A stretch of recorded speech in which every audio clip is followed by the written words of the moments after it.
A esta hora te conectas a una sola radio. Este es el sistema de emisoras Onda Digital en Colombia.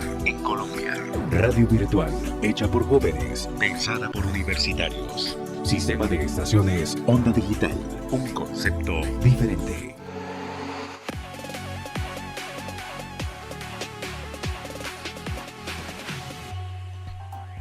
Hola, bienvenidos a este nuevo podcast lleno de diversión, datos curiosos y conocimiento. Esto es Descontrólate, un podcast dedicado a los videojuegos. Les habla Daniel, el profe Rojas, y hoy nos acompaña Daniela Bermúdez. Hola, Dani.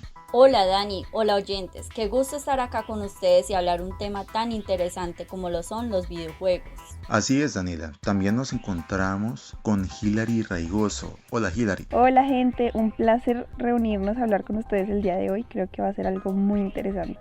Totalmente de acuerdo contigo, Hilary. Ahora les presento también al señor Santiago Ospina. ¿Qué tal, Santi? ¿Cómo vas? Hola Daniel, hola oyentes, emocionado, ya que los videojuegos me gustan mucho y qué bacano sentarse a charlar y sobre todo aprender de ello. Les tenemos también un invitado que, mejor dicho, si se lo pierden pagarán la caída del control, pero se los presentaré más adelante, así que no se desconecten.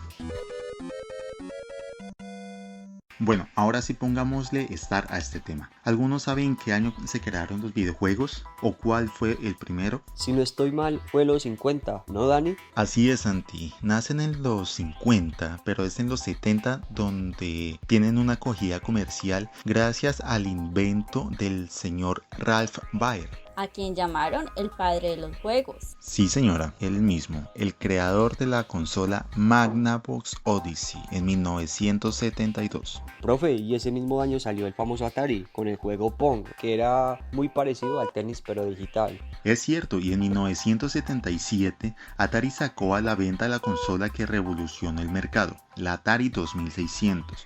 Lo más característico de esta consola era el control. Era un cubo aplanado con una palanca y un botón rojo. Con este se podía jugar videojuegos como Space Invasor en el 79 o ya en 1980 salió el popular Pac-Man. Sí, Dani, muy interesante todo este tema de historia de los videojuegos. Pero bueno, ¿y qué me dices de Donkey Kong, que fue creado en 1981 por Nintendo? La verdad, la rompieron con este juego. Total, todo lo contrario al juego que sacaron en el 83. Bueno, muchos juegos salieron en el 83 malísimos, pero el más reconocido fue E.T. el extraterrestre. Eran tan malos que las personas comenzaron a perder el interés. ¿Sabían que Atari, por el juego de E.T., perdió más de 25 millones de dólares? ¿Y que eso perjudicó a la industria en el momento?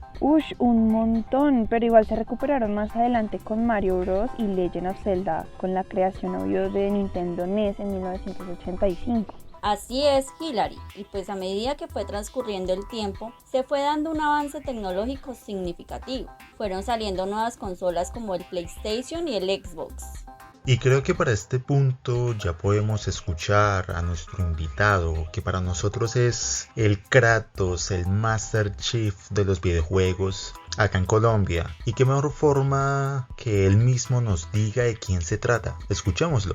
Hola, mi nombre es Carlos Cortés, soy ingeniero de sistemas y soy certificado internacional como Unity Developer en videojuegos. Bienvenido, ingeniero Carlos, un placer tenerlo acá en este podcast y cuéntenos, ¿usted qué prefiere, los videojuegos clásicos o los nuevos? Los videojuegos clásicos tenían un gran reto. No tenían grandes gráficas porque las máquinas que hacían procesamiento en esa época no eran las que conocemos actualmente. Eran consolas de 8 bits, de 32 bits, de 64 bits.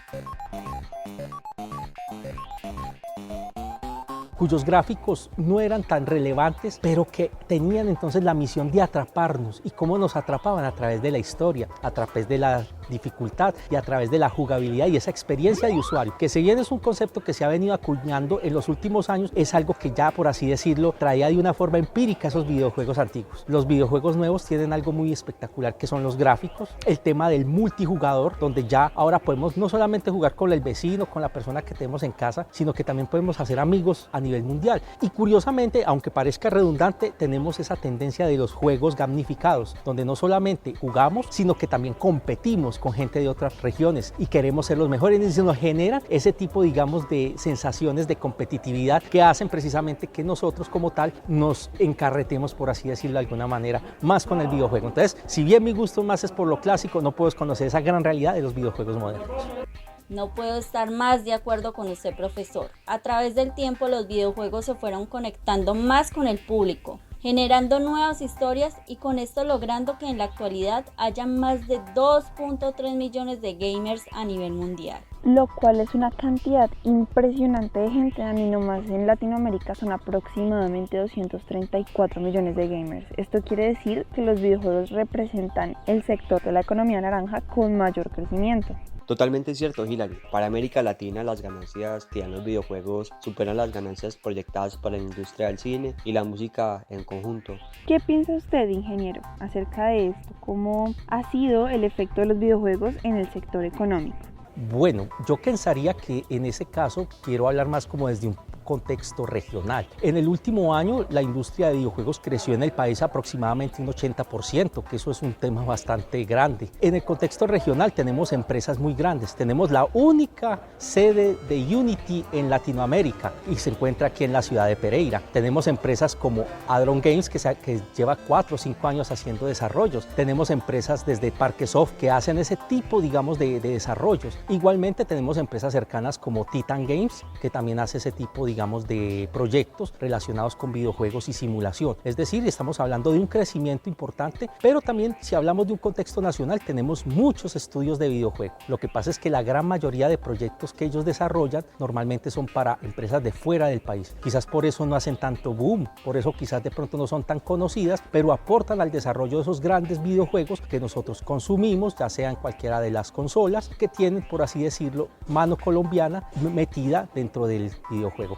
Hay algo que mencionó el ingeniero y que me parece muy importante charlar, y es el efecto de los videojuegos en la sociedad, ya que nos ayudan a adquirir nuevas habilidades, nos hacen sentir más fuerte y con mayor confianza. También mejoran las capacidades cognitivas del cerebro. Totalmente, y cuando hablamos de videojuegos cooperativos, estamos hablando de simular el buen trabajo en equipo, ¿o no, Santi? Claro, profe, mejoran la coordinación de las manos y ojos, también son muy eficaces para estimular la destreza visual y permiten incrementar la capacidad de concentración. Además, recordemos que al programar videojuegos se necesita tener conocimiento en áreas como matemáticas y ciencias, lo que aporta al intelecto y la creación de nuevos y novedosos proyectos en esta era digital. Pero por otro lado, los videojuegos tienen sus desventajas, ya que hay personas que van adquiriendo ciertas adicciones al estar tanto tiempo en las consolas, y eso genera con el tiempo estrés y comportamientos antisociales. O ya temas físicos como problemas en la vista o dolor en la espalda. De hecho, la Organización Mundial de la Salud ha añadido el desorden por los videojuegos a la lista de problemas mentales. Bueno, y antes de terminar este podcast, vamos a escuchar unas conclusiones que nos tiene nuestro invitado, nuestro Kratos de los videojuegos en Colombia, el señor Carlos Cortés. Bueno, los videojuegos son importantes porque primero son una industria que genera empleo. O sea, si hablamos desde un contexto social y económico, los videojuegos no es solamente algo lúdico, es algo que genera industria, que genera empleos, que genera ganancias, que puede una persona ponerse a emprender y puede tener la seguridad que hay mercado por donde enfrentar los videojuegos. Si una persona se va a dedicar al desarrollo, también puede conseguir empleos, ya sea aquí en Colombia o en otro país relacionado con los mismos. ¿Por qué son importantes los videojuegos? Porque se convierte en un espacio no solamente de esparcimiento, en el caso de los videojuegos lúdicos, sino también pueden tener diferentes aplicaciones como la medicina y todo lo que conocemos con videojuegos serios, que no solamente se encargan de generar esos espacios lúdicos, esos espacios de aislarse de la realidad, sino que también tienen aplicaciones que generan beneficios a la humanidad. Y bueno, queridos oyentes, esto ha sido todo por hoy. Gracias, ingeniero Carlos, por acompañarnos en este día y por su importante aporte en este tema de los videojuegos. Fue un honor haber compartido esta charla con ustedes. Los esperamos en la próxima ocasión. Bueno, el tema es muy bacano y tiene muchas vidas para seguir jugando, pero como me decían o nos decían cuando pequeños, ya se les acabó el tiempo, tienen los ojos cuadrados o apaguen esa vaina. Entonces, gracias por escucharnos. Esto fue Descontrólate, un podcast dedicado a los videojuegos. A esta hora te conectas a una sola radio. Este es el sistema de emisoras Onda Digital en Colombia. Radio virtual, hecha por jóvenes, pensada por universitarios. Sistema de estaciones Onda Digital, un concepto diferente.